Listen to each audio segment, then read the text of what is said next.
विस्तार से। बिहार बीजेपी के नेता भी राज्य में जनसंख्या नियंत्रण को लेकर कानून बनने की मांग जोर शोर से उठाने लगे हैं। अब तक बीजेपी कोटे के मंत्री जनसंख्या नियंत्रण कानून पर बोलने से बचते रहे थे, लेकिन इस बार तो जनसंख्या नियंत्रण कानून के बजाय शिक्षा को हथियार बनाए जाने के नीतीश कुमार के बयान के बाद बीजेपी नेता खुलकर सामने आ गए हैं। केंद्रीय गृह राज्य मंत्री नित्यानंद राय ने कहा कि जनसंख्या पर कई प्रकार के विचार आ रहे हैं, जनसंख्या नियंत्रण पर अवलोकन होना चाहिए। अखिलेश यादव का ये कहना है कि जो उत्तर प्रदेश में आतंकवादी पकड़ाए हैं, ये चुनाव को देखते हुए है, इस तरह की बातें करना। देखिए, आतंकवादी अगर कोई कार्रवाई का प्रयास करता है तो पकड़ा भी जाता है, उसको सज़ा भी मिलती है। पहले तो आतंकवादी को लोग बिरयानी खिलाता था और तुष्टीकरण वोट के लिए उसको संरक्षण देने के काम करता था, तो इसलिए यह उनको एक बार से धन्यवाद देना चाहिए कि आतंकवादी को किसी अंजाम देने के पहले ही पकड़ लिया गया। कितनी बड़ी अचीवमेंट है, चुनाव आने वाले हैं, क्या उत्तर प्रदेश को दहलाने की कोशिश की? देखिए एक बात आप समझिए, एक तो देश के किसी न किसी हिस्से में हमेशा चुनाव चलता है, तो इन सब विषयों को चुनाव से जोड़ना ही एक तरह से अच्छा नहीं है। यह चुनाव का तो कोई यह विषय नहीं है, यह तो देश की आंतरिक सुरक्षा का, देश की सुरक्षा का, आतंकवादियों को समाप्त करने का, यह इसका सवाल है। और उसमें माननीय नरेंद्र मोदी जी की सरकार को या राज्यों जो राज्य सहयोग कर रहा है उसको सबकी उपलब्धि की बात है, तो यह तो देश के हित की बात है। अखिलेश जी को कहाँ समझ में आएगा, अभी तो उतने ही बोले हैं, थोड़ा देर के बाद हो सकता है कि अगला कदम यह भी आया ना। देखिए ना, दिल्ली वाली बाटला हाउस के समय जब आतंकवादियों पे कार्रवाई हुई तो लोग कहा कि वह अन्याय हो गया, वह तो आतंकवादी था ही नहीं। और आतंकवादी को भी अपने राजनीति के लिए आतंकवादी न कहने की प्रवृत्ति रखने वाले अखिलेश जी या कांग्रेस या आरजेडी को, ऐसे नेताओं को मैं सलाह देना चाहूँगा, देश के विषय में सोचिए। इस प्रकार की भ्रामक बातों को कहकर, समझे ना, यह ठीक नहीं है। देश को गुमराह करने की जरूरत नहीं है। देश बहुत आगे बढ़ चुका है, देश के लोग समझते हैं। मैं सलाह दूंगा। सामने आया है, कितनी बड़ी एक बात है, क्या है? पाकिस्तान कनेक्शन आतंकवादियों को सामने आया है। हाँ। ये कितनी बड़ी बात है कि लखनऊ में बैठे हुए हैं। देखिए, यह पहले से, यानी कहिए कि पहले की कुछ सरकारों ने जिस प्रकार से उसको फला फुलाया है, इसलिए कहीं कहीं दिखाई पड़ते हैं कनेक्शन उसका पाकिस्तान से है। पाकिस्तान किस प्रकार से हिंदुस्तान को असुरक्षित रखने की सोचता है, वो उसकी सोच कभी कामयाब नहीं होने वाली है। माननीय मोदी जी की सरकार है, जिस तत्परता से कार्रवाई हो रही है और पाकिस्तान में घुसकर भी आतंकवादियों को सफाया किया जा रहा है, तो उस अखिलेश जी को यह भी बोलना चाहिए, पाकिस्तान से उसके कनेक्शन जुड़े हुए हैं, तो राहुल गांधी जी कभी कभी और अखिलेश जी कभी कभी क्यों उस पाकिस्तान तो कभी चीन के साथ सुर मिला देते हैं। ऐसा सुर मिलाना क्या देश को क्या संदेश दे रहा है कि जो देश की में सरकार जो कार्रवाई कर रही है उसकी सराहना होनी चाहिए। लोकतंत्र है भाई, जब कोई सरकार को कामयाबी मिले तो उसको उसके लिए सराहना होनी चाहिए। सर, जनसंख्या नियंत्रण कानून को लेकर बहस छिड़ी हुई। इधर यूपी की तरह बिहार में जनसंख्या नियंत्रण कानून लागू करने के लेकर जहां सीएम नीतीश कुमार और भाजपा नेताओं ने मतभेद की स्थिति है, जी हां, वहीं इन सब के बीच बिहार सरकार के पंचायती राज मंत्री ने जनसंख्या नियंत्रण कानून को लेकर साफ कर दिया है कि प्रदेश में पहले से ही यह कानून लागू है।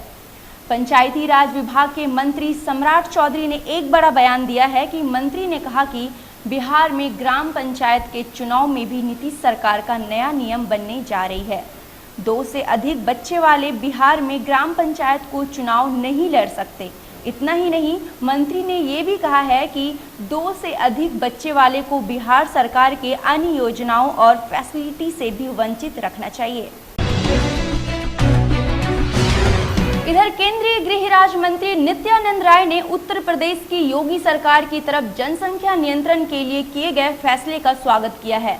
जी हां, दिल्ली से पटना पहुंचे नित्यानंद राय ने कहा कि देश भर में जनसंख्या नियंत्रण को लेकर इस वक्त चर्चा हो रही है।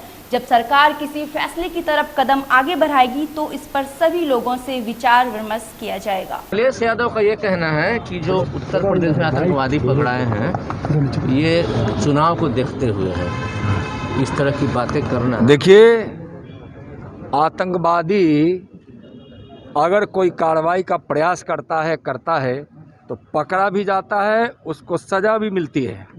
पहले तो आतंकवादी को लोग बिरयानी खिलाता था और तुष्टीकरण वोट के लिए उसको संरक्षण देने के काम करता था, तो इसलिए यह उनको एक बार से धन्यवाद देना चाहिए कि आतंकवादी को किसी अंजाम देने के पहले ही पकड़ लिया गया। कितनी बड़ी अचीवमेंट है, चुनाव आने वाले हैं कि उत्तर प्रदेश को दबाने की कोशिश की। देखिए एक बात आप समझिए, एक तो देश के किसी न किसी हिस्से में हमेशा चुनाव चलता है, तो इन सब विषयों को चुनाव से जोड़ना ही एक तरह से अच्छा नहीं है। यह चुनाव का तो कोई यह विषय नहीं है, यह तो देश की आंतरिक सुरक्षा का, देश की सुरक्षा का, आतंकवादियों को समाप्त करने का, यह इसका सवाल है। और उसमें माननीय नरेंद्र मोदी जी की सरकार को या राज्यों जो राज्य सहयोग कर रहा है उसको सबकी उपलब्धि की बात है, तो यह तो देश के हित की बात है। अखिलेश जी को कहाँ समझ में आएगा, अभी तो उतने ही बोले हैं, थोड़ा देर के बाद हो सकता है कि अगला कदम यह भी आया ना। देखिए ना, दिल्ली वाली बाटला हाउस के समय जब आतंकवादियों पे कार्रवाई हुई तो लोग कहा कि वह अन्याय हो गया, वह तो आतंकवादी था ही नहीं। और आतंकवादी को भी अपने राजनीति के लिए आतंकवादी न कहने की प्रवृत्ति रखने वाले अखिलेश जी या कांग्रेस या आरजेडी को, ऐसे नेताओं को मैं सलाह देना चाहूँगा, देश के विषय में सोचिए। इस प्रकार की भ्रामक बातों को कहकर, समझे ना, यह ठीक नहीं है। देश को गुमराह करने की जरूरत नहीं है। देश बहुत आगे बढ़ चुका है, देश के लोग समझते हैं। मैं सलाह दूंगा। सामने आया है, कितनी बड़ी एक बात है कि क्या है? पाकिस्तान कनेक्शन आतंकवादियों को सामने आया है। हाँ। ये कितनी बड़ी बात है कि लखनऊ में बैठे हुए हैं। देखिए, यह पहले से, यानी कहिए कि पहले की कुछ सरकारों ने जिस प्रकार से उसको फला फुलाया है, इसलिए कहीं कहीं दिखाई पड़ते हैं कनेक्शन उसका पाकिस्तान से है। पाकिस्तान किस प्रकार से हिंदुस्तान को असुरक्षित रखने की सोचता है, वो उसकी सोच कभी कामयाब नहीं होने वाली है। माननीय मोदी जी की सरकार है, जिस तत्परता से कार्रवाई हो रही है और पाकिस्तान में घुसकर भी आतंकवादियों को सफाया किया जा रहा है, तो उस अखिलेश जी को यह भी बोलना चाहिए, पाकिस्तान से उसके कनेक्शन जुड़े हुए हैं, तो राहुल गांधी जी कभी कभी और अखिलेश जी कभी कभी क्यों उस पाकिस्तान तो कभी चीन के साथ सुर मिला देते हैं। ऐसा सुर मिलाना क्या देश को क्या संदेश दे रहा है कि जो देश की में सरकार जो कार्रवाई कर रही है उसकी सराहना होनी चाहिए। लोकतंत्र है भाई, जब कोई सरकार को कामयाबी मिले तो उसको उसके लिए सराहना होनी चाहिए। सर, जनसंख्या नियंत्रण कानून को लेकर बहस छिड़ी हुई। इधर बिहार के मुख्यमंत्री नीतीश कुमार ने आज साफ कर दिया कि कानून बनने से जनसंख्या का नियंत्रण संभव नहीं। जी हां, जनसंख्या के नियंत्रण के लिए सबसे जरूरी महिलाओं को शिक्षित होना है, कानून आबादी रोकने में सक्षम नहीं।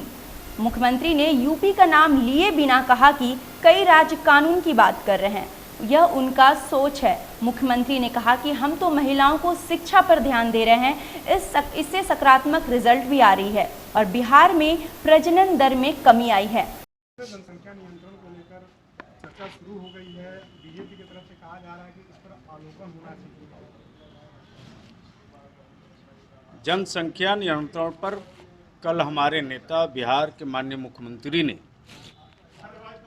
देश स्तरीय जनसंख्या को सामने रखते हुए और जो जांच हुई है वो भी, और इस पर जो मॉनिटरिंग के साथ काम हुआ है उस पर भी, सबको एक साथ रख करके कल हमारे नेता बिहार के माननीय मुख्यमंत्री श्री नीतीश कुमार जी ने प्रक्रिया दे दी है और उससे हमको लगता है पूरा देश सहमत है,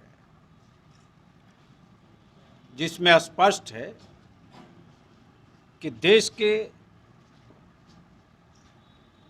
लोगों को शिक्षित कर दीजिए, ख़ास तौर से युवा और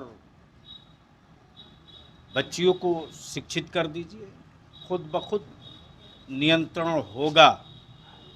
और इस मामले में बिहार ने और बिहार के विकास ने और शिक्षा के ग्राफ ने, ख़ास तौर से बच्चियों के शिक्षित होने के प्रमाण ने इस बात को स्पष्ट कर दिया कि कई समस्याओं के निदान के साथ जनसंख्या का भी निदान शिक्षा में है, और वो सर्वे में भी क्लियर हो गया। कुछ लोग जिस तरह से हो हल्ला मचा रहे हैं, आपके सहयोगी दल के लोग ही सवाल खड़े कर रहे हैं, क्या कहेंगे? किसी के सवालों का और किसी के जवाब का सवाल नहीं है। सवाल ये है कि हम काम वो करें जिससे खुद, अब किसी भी धर्म समुदाय के लोग खुद ब खुद इस बात को कहने लगे हैं कि साहब मेरे बच्चे कम ही रहेंगे तो उनको खिला भी सकेंगे, पढ़ा भी सकेंगे और उनका जीवन भी अच्छा बीतेगा। तो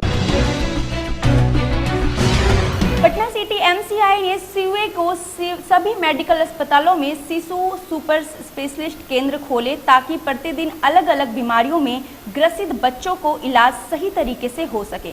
जी हां, उसी कड़ी में आज पूरे बिहार में सबसे पहले अस्पताल की अधीक्षक डॉक्टर विनोद कुमार सिंह के नेतृत्व में नालंदा मेडिकल कॉलेज अस्पताल में खोला गया है, जिसका उद्घाटन कॉलेज के प्राचार्य डॉक्टर हीरालाल मेहता ने कहा कि उन्होंने बताया कि एमसीआई गाइडलाइन के तहत नालंदा मेडिकल कॉलेज अस्पताल प्रशासन ने सर्वप्रथम इस केंद्र को खोला है ताकि प्रतिदिन कुपोषण समेत अन्य बीमारियों से ग्रसित बच्चों का इलाज हो सके। ये बिहार का सबसे पहला सुपर मेडिकल कॉलेज है जहां पीडियाट्रिक्स का, बस शिशु रोग विभाग का सभी सुपर स्पेशलिटी क्लिनिक स्टार्ट किया गया है, जिसमें कि हमारे पहला दिन होगा कुपोषित जितने पेशेंट हो गए उनका इलाज होगा। दूसरे दिन जो है वो जैसे पल्मोनोलॉजी है, जो रेस्पिरेटरी सिस्टम है, जो फेफड़े की बीमारी वाले लोगों का इलाज होगा। फिर कार्डियोवास्कुलर मतलब जो हार्ट के रोगी हैं उनका इलाज होगा। फिर जो क्या कहते हैं इंडोक्राइनोलॉजी का इलाज होगा। फिर नेफ्रोलॉजी का इलाज होगा, मतलब जो किडनी के रोग से ग्रसित मरीज हैं उनका इलाज होगा। तो सप्ताह में 6 दिन 6 सुपर स्पेशलिटी विभाग का पूरी तरह से जो केवल बच्चों के सुपर स्पेशलिटी जो डिजीज होंगे उनका इलाज हमारे यहाँ होगा। और गैस्ट्रोएंट्रोलॉजी भी जो है उसका भी हम लोग इलाज प्रतिदिन सोमवार को कुपोषित मरीजों के साथ करेंगे। यह बहुत ही आवश्यक था और इसकी ज़रूरत जो है मेडिकल काउंसिल ऑफ इंडिया द्वारा भी कई बार व्यक्त की गई थी। जब हमारे यहाँ जो पीजी की पढ़ाई होती है, एमडी पीडियाट्रिक्स की पढ़ाई होती है, उसके लिए भी ये आवश्यक था। और हम लोग बहुत ही गौरवान्वित फील कर रहे हैं आज कि हम लोग बिहार के पहले मेडिकल कॉलेज हैं जहाँ की शिशु रोग विभाग में सभी सुपर स्पेशलिटी ब्रांच को आज से हम लोगों ने शुरू कर दिया है और इसको हम लोग फर्दर भी विकसित करने का प्रयास करेंगे, जिससे कि बच्चों में ब्रोंकोस्कोपी हो, ब्रोंको में डायलिसिस हो, ब्रोंको बच्चों में जो है कार्डियोवास्कुलर डिजीज़ है उसका प्रॉपर मैनेजमेंट हो, ये सब हम लोग कर पाएँ। इधर पटना नगर निगम क्षेत्र के वसूल किए जा रहे होल्डिंग एवं कचरा शुल्क को लेकर शहर वासियों में फैल रहे भ्रम की स्थिति पर महापौर सीता साहू और नगर आयुक्त हिमांशु शर्मा ने स्थिति स्पष्ट कर दी है। जी हां, उन्होंने अस्थायी समिति के सदस्यों के साथ बैठक कर यह स्पष्ट किया है कि ऐसे लोगों से कचरा शुल्क नहीं वसूल किया जाएगा जो कि कोरोना काल में लॉकडाउन में शहर में नहीं थे। शहर के होटल, गोदाम एवं मकान, व्यावसायिक संस्थान जो कि कई माह से बंद थे, वहां कचरा उठाव के लिए शुल्क नहीं देना होगा। यह नियम पटना नगर निगम के क्षेत्र में स्थित सभी तरह के संस्थानों पर लागू होगा। इसमें किसी तरह का भी भ्रम की कोई स्थिति नहीं है। सरकार द्वारा लगाए गए लॉकडाउन के समय अगर मकान या प्रतिष्ठान खाली है तो वह शुल्क नहीं देगा। बढ़ते हैं अगली खबर की ओर। इधर औरंगाबाद जिले में उप विकास आयुक्त अंशुल कुमार द्वारा समरनालय सभा कक्ष के सोमवारी बैठक कर सभी विभागों के साथ समीक्षा की गई। बैठक में सिविल सर्जन द्वारा बताया गया कि विभागीय निर्देश के आलोक में औरंगाबाद जिले के संघ दस्त नियंत्रण पखवाड़ा का आयोजन 15 जुलाई से 29 जुलाई 2021 तक किया जा रहा है। समान शाखा प्रभारी मनीष कुमार द्वारा बताया गया कि जिला औद्योगिक नव प्रवर्तन योजना अंतर्गत श्रमिकों को रोजगार उपलब्ध कराने के उद्देश्य से जिले में 3 क्लस्टर की स्थापना को लेकर कार्रवाई की जा रही है। पंचायती राज विभाग की समीक्षा में क्रम में बताया गया कि हर घर नाला योजना अंतर्गत कुछ प्रखंडों में ग्रामीण द्वारा कार्य पूर्ण नहीं कर देने पर लेकर विधि व्यवस्था साधारण हेतु संबंधित अनुमंडल पदाधिकारी को पत्र निर्गतन करने का निर्देश दिया गया है। उसके बाद छाली अम्बाबाद दोनों की शेड्यूल है आज के डेट में। अगर दूसरे तरफ से हम उसको सब एनालाइज करें कि उस क्षेत्र में भी सर मतलब जिस दूसरा ये अलाइनमेंट के बारे में भी बोले हैं। इधर बिहार एक्यूप्रेशर योग कॉलेज द्वारा गर्दन दर्द एवं वेबिनार का आयोजन किया गया। इस वेबिनार का उद्घाटन योग महागुरु डॉक्टर सर्वदेव गुप्ता ने किया है। इस मौके पर कॉलेज ने सचिव डॉक्टर अजय प्रकाश ने बताया कि आज के आधुनिक युग में गर्दन दर्द एवं अभिशाप बन गया है, एक अभिशाप बन गया है जो कि कई बार हमारी गलत आदतों की वजह से एक ही मुद्रा में रहने सहन बैठने या सोने तथा मोटे तकिए के पर सोने की वजह से गर्दन में दर्द हो रहा है। यह दर्द इतना भयानक हो गया है कि आधी आबादी गर्दन दर्द से परेशान है। सर आज का जो वेबिनार है इसके बारे में बताइए। आज एक्यूप्रेशर जनक डॉक्टर चंद्रमा प्रसाद गुप्त जी जिन्होंने एक्यूप्रेशर विधा को संपूर्ण भारत में फैलाने का कार्य किया, 1972 में उनके द्वारा एक्यूप्रेशर विधा को संपूर्ण भारत सहित विदेशों में भी फैलाने का कार्य किया गया। उनकी 35वीं पुण्यतिथि के अवसर पर आज एक्यूप्रेशर मिलन समारोह का आयोजन किया गया है, जिसमें वेबिनार के रूप में आयोजित किया गया है और गर्दन दर्द विषय गर्दन दर्द पर एक्यूप्रेशर का प्रभाव, इस विषय पर संपूर्ण भारत के 16 राज्यों के चिकित्सक अभी शामिल हो चुके हैं और इस विषय पर चर्चा चल रही है। एक्यूप्रेशर विधा के द्वारा गर्दन दर्द जैसी समस्या जिसको ठीक होने में बहुत ही परेशानी होती है और सामान्यतः सभी जनता इससे पीड़ित होते हैं अपने रहन सहन खान पान के कारण, तो ऐसी रोग को एक्यूप्रेशर विधा द्वारा बड़े ही आसानी के साथ ट्रीटमेंट किया जाता है और उपचार पहले दिन से इसमें फायदा होता है और पूर्ण रूपेण ठीक होता है। इसी विषय पर आज वेबिनार में चर्चा चल रही है। सर कौन कौन लोग जुड़े हैं इस पर? अभी पूरे देश के 16 राज्यों के एक्यूप्रेशर चिकित्सक जुड़ चुके हैं, सैकड़ों की संख्या में उनकी उपस्थिति हो चुकी है और वक्तव्य चल रहा है।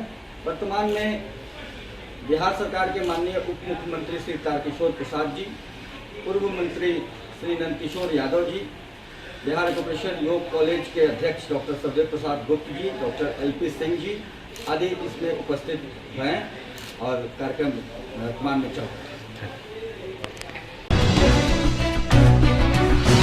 चलते अगली खबर की ओर। इधर शादी के अभी 8 माह के ही समय गुजरा था कि दहेज के लिए लोभियों ने विवाहिता की हत्या कर दी। जी हां, मामला पटना के शास्त्री नगर थाना क्षेत्र की है, जहां 22 वर्षीय मोनी कुमारी की संदिग्ध स्थिति में मौत हो गई।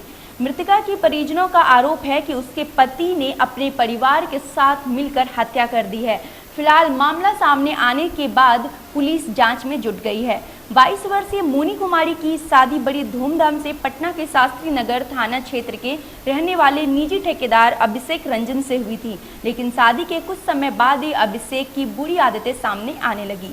मृतका के पिता और भाई ने आरोप लगाते हुए कहा कि गलत संबंध का पता पत्नी को मोनी को लग चुका था, जिसकी जानकारी उसने अपने मायके में भी दी थी। परिवार का आरोप है कि मोनी कुमारी को बराबर ससुराल वाले दहेज के लिए प्रताड़ित भी कर रहे थे। इधर समस्तीपुर के बिथान थाना क्षेत्र के सिहमा पंचायत में उस वक्त हड़कंप मच गया जब एक परिवार के 5 लोगों की मौत गड्ढे में डूबने से हो गई। जी हां, मारकाही गांव में शिव मंदिर के पास गड्ढे में डूबने से 5 लोगों की मौत हो गई। रोपनी के लिए खेत में गए हुए सभी मेड़ बांधने के क्रम में सभी की जान चली गई। मां समेत 2 बेटे व 2 बेटियों की मौत हो गई। इस घटना में हसनपुर विधायक तेज प्रताप यादव ने दुख व्यक्त किया है। इधर मुजफ्फरपुर जिले के गायघाट प्रखंड में बड़ी खबर सामने आ रही है, जहां जारंग हाई स्कूल के प्राथमिक शिक्षकों के लिए आयोजित नियोजन कैंप में जमकर बवाल हुआ। जी हां, नियोजन में गड़बड़ी को लेकर अभ्यर्थियों ने बीईओ की गाड़ी को घेर लिया। अभ्यर्थियों का आरोप है कि बीईओ कुछ अपने लोगों को नियोजन में रखकर अपनी अभ्यर्थियों से मोटी रकम लेकर उनका नियोजन कर रहे हैं।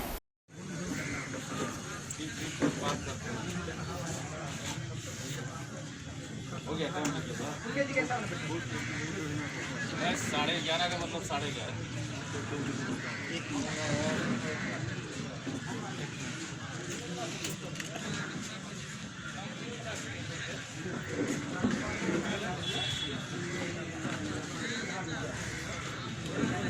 सर क्या किया जा रहा है?